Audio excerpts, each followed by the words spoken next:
This topic is a topic that can go in different directions. I'm going to take it in the direction, though, of talking about the lessons I learned about loss in the last 35 years or so of work in the field of trauma and loss.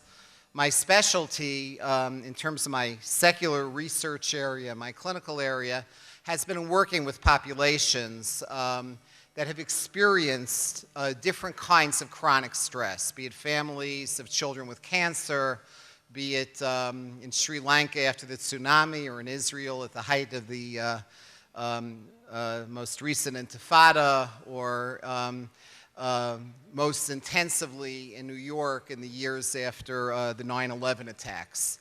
And what's interesting is, in my work with people who have gone through various kinds of intense suffering and loss, I've learned from them, they've taught me 3 or 4 core points that we could bring into our everyday lives. Now, many of the people in this audience have gone through your own loss, your own tragedies, your own chronic stresses. It's almost impossible to live life without it.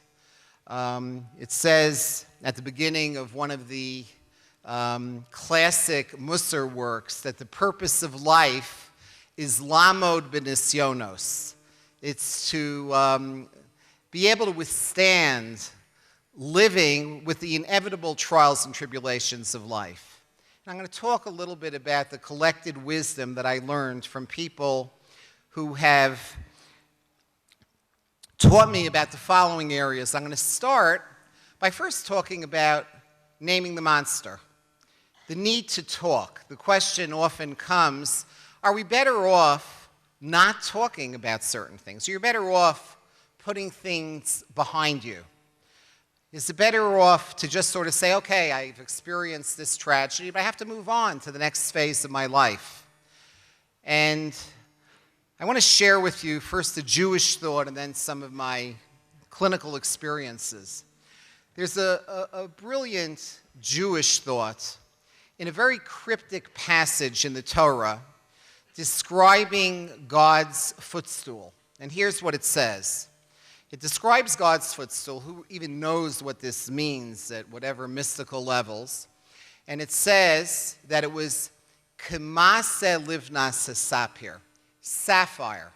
The footstool was sapphire, and embedded in the sapphire was brick. And our rabbis teach us the brick was a reminder of our suffering in slavery. It was a reminder of suffering, whatever that means. So Rabbi Rucham Levovitz in pre-Holocaust Europe says the following. He asks an obvious question, Ma inyad shibud la'achar hagula, which means, that is so strange, she says. Why? Whatever the meaning is of this brick in the sapphire footstool is, why the need to remember suffering after times are good? Egypt was a long time ago. We were freed a long time ago. Why the need for that? And he answers in his typical brilliant psychological way with his insights, it's that we always have to, even when times are good, embed in our lives the lessons of the brick to live alongside the lessons of the light. I get this question all the time. Family, God forbid, loses a child to some kind of illness, and they subsequently have a number of other children. They ask me, should I tell my children now that they once had a brother or sister? Why have them have that insecurity? I've often worked with people who, let's say, have a child who had cancer at age 2, had active treatment for it, has no memory for it whatsoever. Now the child is totally healthy. And they ask, do I ever tell the child that one time he had cancer or she had cancer? It's an incredibly valid question. Rabbi Levovitz says, and what I want to argue, is that what we're talking about this afternoon is actually a very important issue in life, and that's that life has an ebb and flow. We have good times and we have tough times. That's the nature of life. But when the sapphire and the light comes into our life, we have to integrate into it the lessons of our past. You have to let a child know, yeah, it's true, you once had a serious illness when they're old enough for it, and it's a case-by-case situation. To let them know, okay, because this may have meaning in your life later on, even though you don't remember it. Or you had a younger brother or sister. Or, yes, to remember, I once had a brush with death, and now, thank God, things are good. But what did I learn from that? Because we very quickly go back into the new normal and may forget the lessons of the past. There's a magnificent statement that is brought down in the Medrash Tehillim. It's one of my favorite statements in the Hebrew language in terms of the wisdom of this point. It says that when we're looking on the tough times in our life, we have to remember the following. Ilu nafalti lo kamti. If I never fell down, I never would have gotten up. Ilu yashafti bachoshech lo haya'arli. If I never sat in the darkness, I wouldn't have experienced the light. So it's the brick in our life, the darkness in our life that often inform the light, that often inform our sense of gratitude, as we heard last night in the presentation by the Rebbitzin. That's the key point I want to make here in terms of that first point. Now, related to it is a little vignette. I have a colleague who I've been privileged to work with for a number of years, who's considered one of the world's leading experts on post-traumatic stress disorder. I think he's been here in South Africa. He's been all over the world, but he's Boston-based. He was at Harvard, now Boston University, a psychiatrist. His name is Dr. Bessel van der Kolk. We were once working on a paper together, and he shows me an fMRI, picture of the brain of one of his patients when he was reliving the worst moment of his life. This was a man who was caught in the stairwell of the World Trade Center on 9/11 and barely got away with his life. Horrifying experience, life-threatening experience.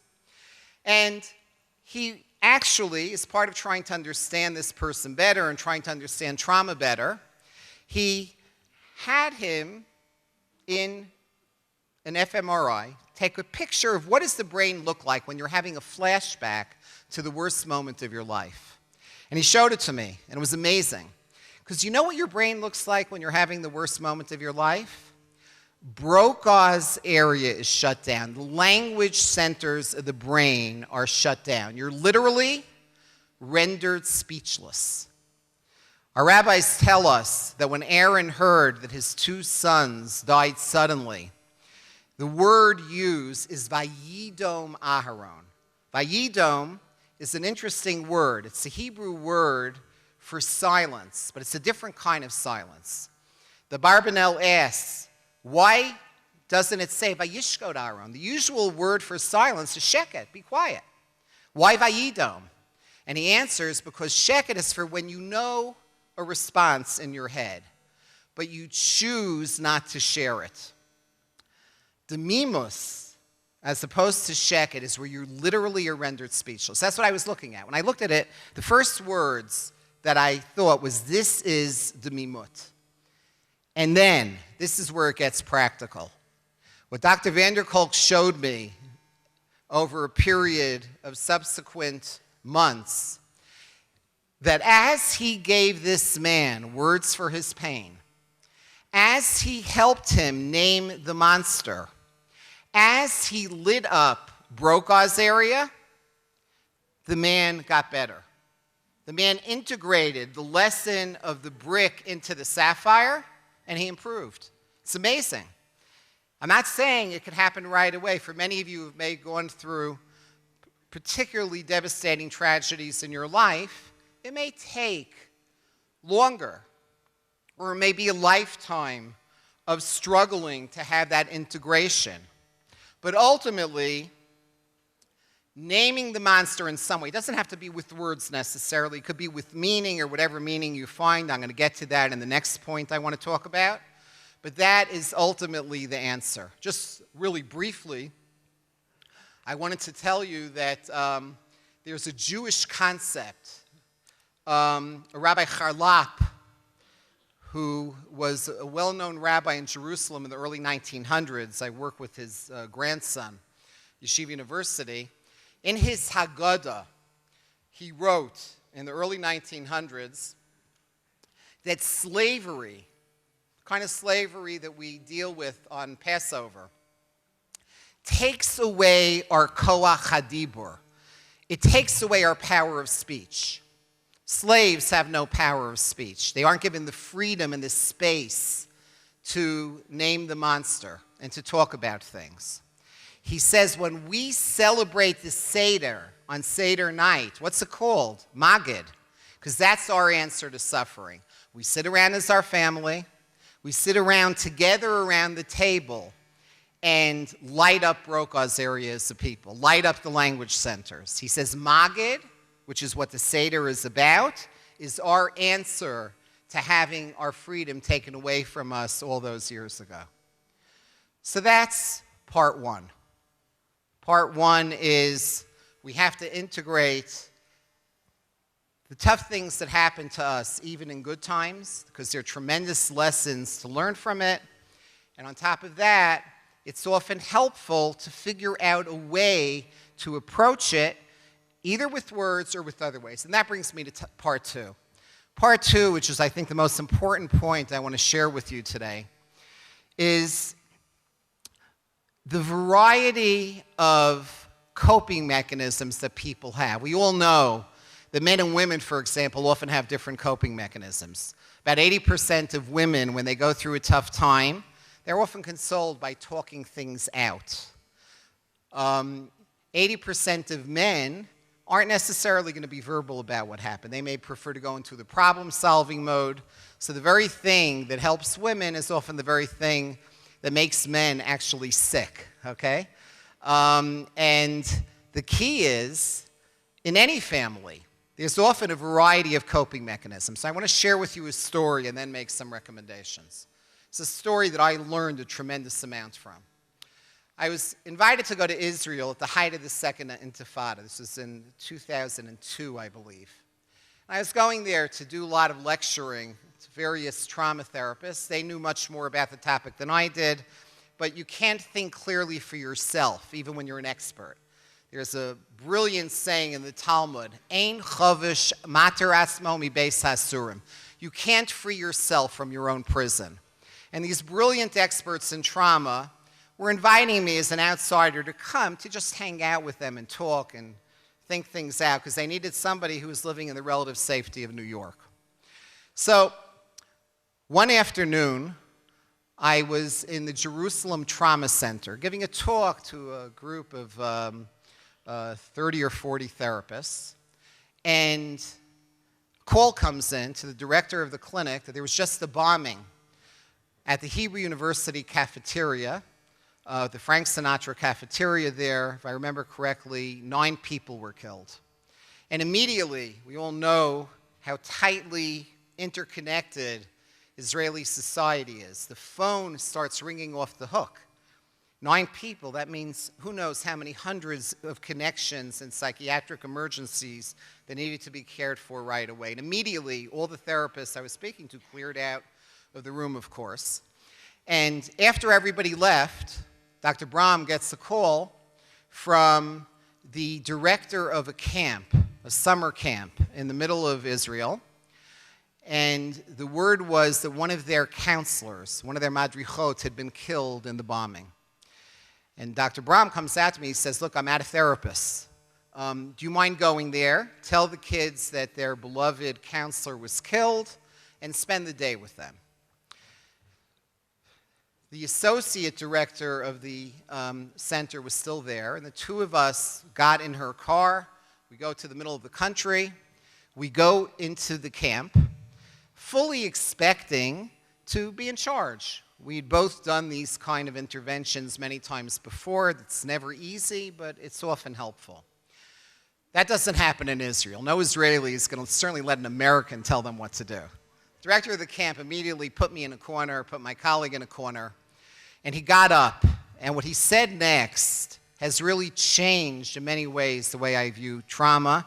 And in subsequent research, it's been proven to be 100% true. Always listen to a smart Israeli. Here's what he said. He told the kids about the horrible tragedy. He said, I have 5 coping rooms. One room, you could go, he tells these teenagers, go into the room and write letters to the parents of your madricha about what a wonderful woman she was. Another room is a music room. Go and express yourselves musically. They have musical instruments. You could express yourselves that way. Another room was an art room. Express yourselves artistically. Another room was a prayer room. And another room was the talking room. And the kids were told they could go from room to room throughout the day. But what was amazing to me is the kids divided themselves exactly equally between 4 of the 5 rooms. None of them picked one of the rooms. You want to guess which room it was? Almost everybody says talking, but it was actually the prayer room. Nobody picked prayer, which is the title of another talk, Spirituality in Adolescence.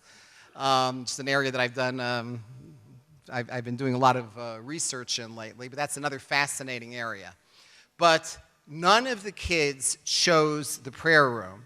But a quarter of the kids spent the afternoon with us, and we spoke for hours and hours about other losses they had. And the writing kids wrote, and the music kids did music, and the art kids did art.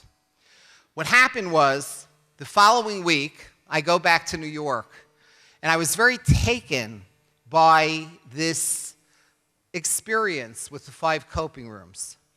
And I was giving a talk, if I remember correctly, it was the first anniversary of 9/11.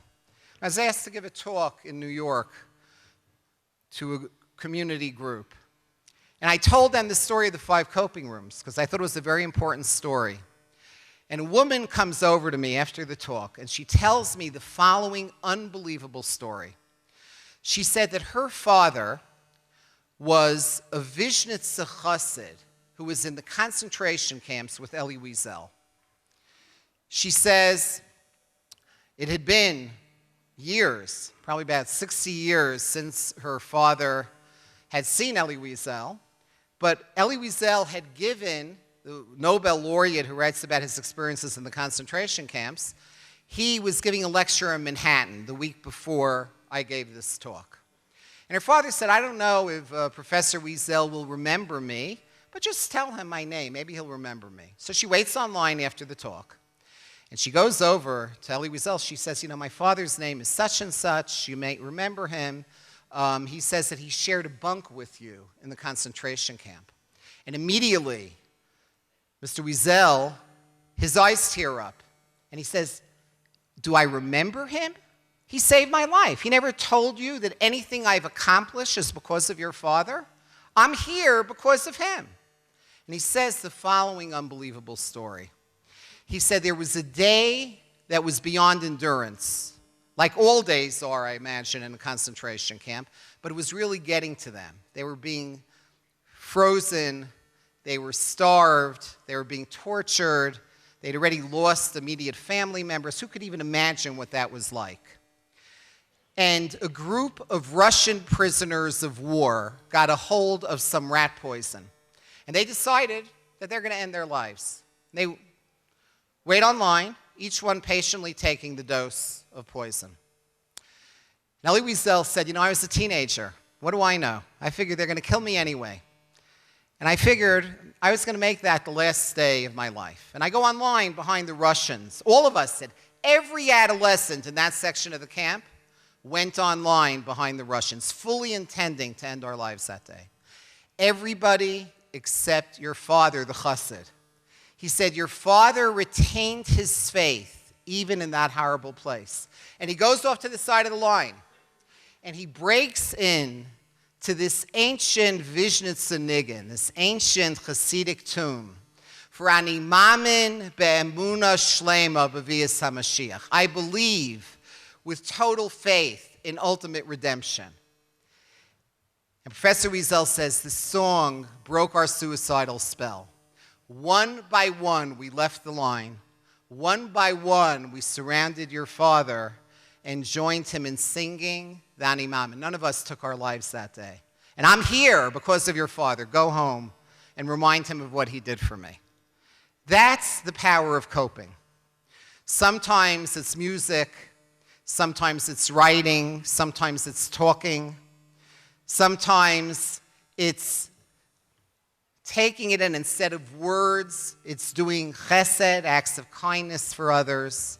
And often it changes. When we work with traumatized children, based on what I learned in that, we will actually show them an upsetting film clip and have them rate how upset they are for about 10 minutes.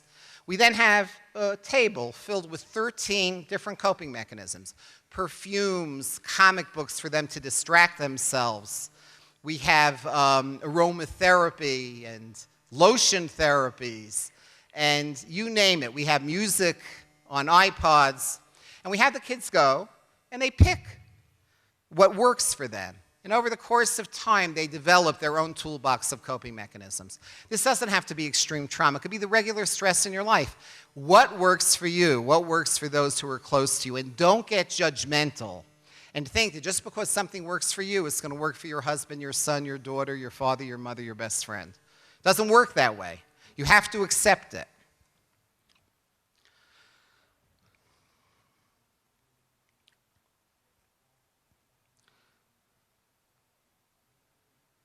Tell you a story, okay? I know this gets a little heavy, but somewhat lighter story. I think I said this to a group of therapists earlier this week, last week, on Friday. I was at a retreat for families of children with cancer.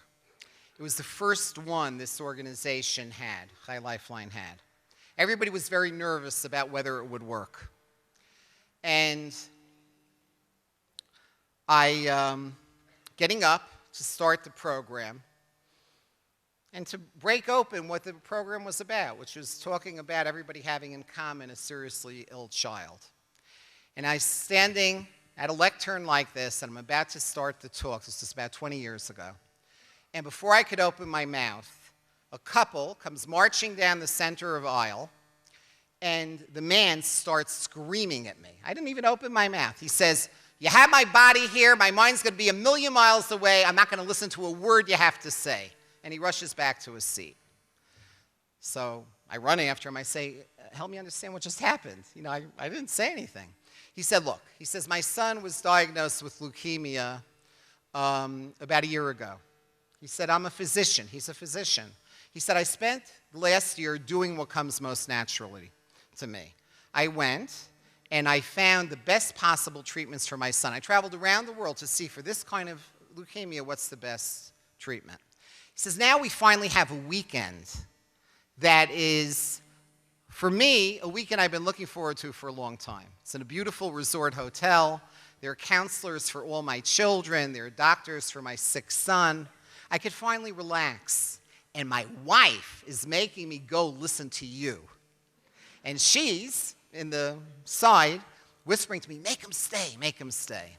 So I tell him, "Look," I say, go to your room, it's fine." And he runs away. I never saw anybody get away so fast from me, okay? He runs away. I don't see him the rest of the weekend. His wife sits in the last row, last seat for the whole weekend, shooting murderous glances of rage at me. Okay, not a pleasant experience. Otherwise, the weekend went fine. 6 years later, there's a Friday night program that is for families of children at risk. And it's Friday night, and I was asked to give one of the talks on Friday night. And again, I'm getting up behind the lectern, and the same couple comes marching down the center aisle, and he sees I have post-traumatic stress disorder to this. I'm like ducking behind the lectern, and he says, "Don't worry, I have good news for you." He says, "My son who is sick is cancer-free. The doctors say they think it's a cure. I have to bring him in for a checkup once a year, but he's fine."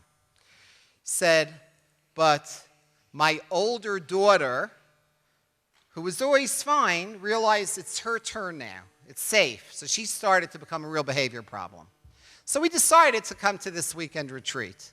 He said, but it's going to be very different than last time, because he said the strangest thing happened over the last 6 years. Based on that weekend 6 years ago, my wife realized, I need to go into my cave. I need to do my problem-solving thing. And she accepted that. And I realized she loves this shrinky stuff. She loves talking about things. She loves talking about emotions. And I respected that. He said, the strangest thing happened. As I accepted her coping style and she accepted mine, we met halfway, and he sat in the front seat for all the lectures given that weekend. People change, but the key is to deal with alternative coping styles from a position of strength. Next point.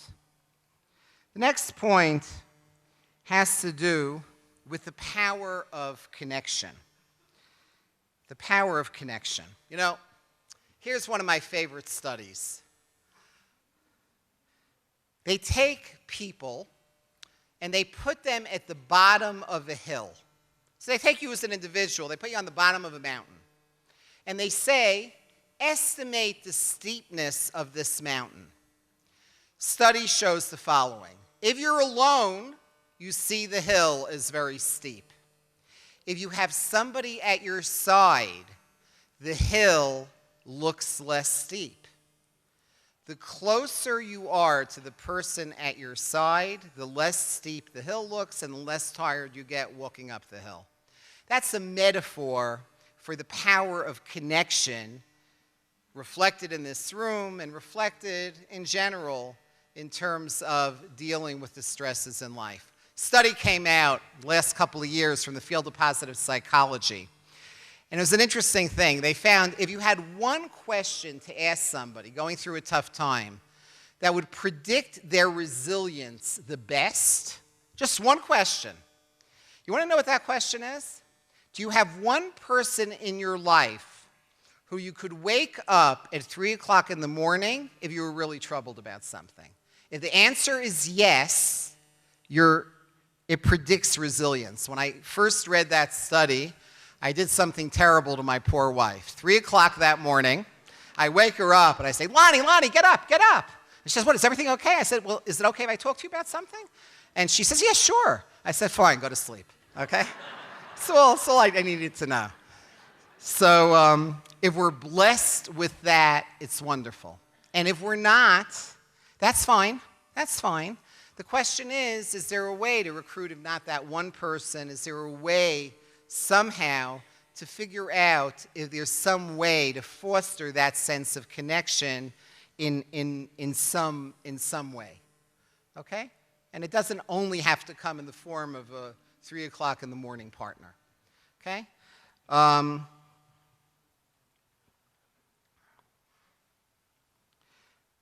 Final point is cognitive. So far, I didn't talk really about how the way we think about loss can really make a difference. The Baal Shem Tov would say, "B'makam shemachshavto shel adam sham hu nimtza ha'ish." The place where a person's thoughts are, that's where the real essence of the person is. I want to share with you a couple of thoughts about it, but I'm going to keep it short. There's a beautiful thought I heard from Rabbi Hauer in Baltimore at a talk that he gave to one of these retreat weekends to a group of parents whose kids were going through a tough time. And what was amazing about this, I never heard of a talk that more powerfully helped people out, and it was with only one switch of words. It's amazing what parsing out language could do to people's perception of things. And it's going to seem, you're going to almost be disappointed when I tell you what it is. But it's an amazingly powerful way of thinking about our tough times in life. I've used it, and I find it very helpful. He told the parents the following image. He says, I want you to put yourself to the day of Akedas Yitzchak. It's one of the core stories in our national history, and we know that something very famous and well-known, preordained at the beginning of time, at the dawn of time, happened that day. That in place of Isaac being sacrificed, there was an idol, a ram, sort of walking around innocently that day. This ram, we're told, was created at the dawn of time, and it gets stuck in the thicket so that Abraham is able to take it in place of his son. Whatever that story means, it's a profoundly interesting story and biblical example to look at in a lot of ways. But here's what Rabbi Hauer said. He said, there are two ways of looking at that ram. One is you could look at the ram as being stuck, right? Isn't that true in life sometimes? We just feel stuck. We feel like a log on the river floating at the mercy of the current, okay? He says there's another way that we could think of that ram, or that ram, if we could get into its head, could think of itself. You change the word from stuck to positioned. Think about it. That's the key. You could either see yourself as stuck or as positioned. If you're positioned and you see that as your destiny, especially for things you have no control over, it's a game changer. Rabbi Soloveitchik at YU, among others, would talk about in Jewish thought, yiyud versus go-roll, which is basically in life. You could either see the tough times in life as go-roll, as chance. This is the bad luck of life, and I'm a passive agent, helpless in the face of the stresses. Or you could see it as yiyud. This is my destiny, and I'm going to grow from this destiny. And ilu yashavti b'choshech lo haya'ar li. If I didn't sit in darkness, I never would have appreciated light. So that is the cognitive approach in terms of how we view the tough times that happen to us. I'm not saying that you have to accept things. I'm saying it's something a little bit different. You view it as an agent of change. You approach it, as the Talmud tells us, as Amira Davar Ra, if something bad happens to you, Fashesh B'masav, you do an internal self-examination and try to find meaning out of it, because all the research shows when we find meaning out of what's happening to us in the tough times in our life, it's a game changer. When you go from passive to active, it's a game changer. There are dozens and dozens of studies that show that. And before I go to my final part here, I just want to share with you the following thought from Rabbi Matisyahu Solomon, and I shared a panel in Brooklyn the day after 9/11. And he said the following thought to people, many of whom were in the thick of things that horrible Tuesday 10 years ago. He said, it says in the Torah that when Jews are in trouble, we're compared to an eagle. Knesher Yair Kino al Gozolav Yirachev. We're compared to an eagle hovering over her young. And he says, why of all the animals in the animal kingdom, why an eagle? He says, because, you know why? He says, because an eagle, unlike any other animal, other animals, if let's say a baby bird is in danger, the mother swoops down, saves the baby, and the baby's in a passive position. The eagle, because she flies higher than any other living thing, she hovers around the nest, and the baby eagle has to hop on her back, taking an active role in its salvation. And that's why the Torah tells us we have to be that way. Knesher Ya'ar Kino. We have to be like that eagle, going from passive to active, from viewing it as go-roll to yiyud, changing it from stuck to positioned. And I think I'll end, instead of with this story. I have so many things I could say about this, but I'll end with a parable, famous parable that is said over by the Duvna Maggid. And it's again about the tough times in our lives. and how to view it, and going back to what I started with in terms of the sapphire and the brick and the integration of the good and the bad. The Maggid has the following story. Story about a king that has a jewel in the middle of his crown that's the biggest diamond in the world. Massive diamond, bigger than the Hope Diamond. And the king is an insecure king. He gets an inordinate amount of feelings of power from having the biggest and the best in the land. One morning, he wakes up. First thing he does, he goes to his nightstand, wants to put the crown on, and he's totally spooked because there's a flaw down the center of the diamond. Not a good omen, he thinks. What does this mean for his future? He's panicked. And he puts out a call to the kingdom that anybody who can fix this flaw, he will make wealthier beyond his wildest dreams. Jewelers come from all over the world to take a crack at the king's diamond, but you can't. You can't fix a flaw in a diamond. A flaw in a diamond is a flaw in a diamond. Except one little old Jew, you have to have a little old Jew as the hero of this story, right, from the Dovna Maggid. Little old Jew comes into the palace, and he takes the diamond, and he engraves magnificent leaves around the flaw that now become the trunk of the tree that's at the center of the diamond, and it makes the diamond even more beautiful than it was before. Can't get rid of the flaw. Bad stuff happens, and we feel the pain. And we struggle with the meaning of it. And we try to find the new normal, and we try to regain our footing, and we try to support each other. But ultimately, what I find over and over and over again is that even though you can't get rid of the flaw, you could change the flaw into a magnificent tree that makes the meaning and depth of our life even more meaningful and more beautiful. And let me take time for questions. We have either questions. We have either questions or more stories, whatever you're in the mood for.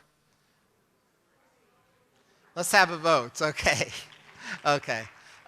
It's just a little concern. You want me finished in about 10 minutes? Fine. Okay. I'm gonna. What I want to just share with you a story about this theme in terms of reordered priorities, because it's something. If I have to think about one thing I learned most from the various people I worked with who have gone through tough times, it's this sense of reordered priorities and the growth that comes in some ways. And again, nobody would want it. Nobody would ask for it. But let me share with you something I learned from a study I did a number of years ago. I had a grant, together with some colleagues, to look at the impact of having a child with a serious chronic illness. It was a multinational grant, and I designed a whole packet of psychological measures, and we had research assistants fan across the United States to give these measures mostly to mothers of children with life-threatening illness. I was pretty proud of myself. It was pretty early in my career.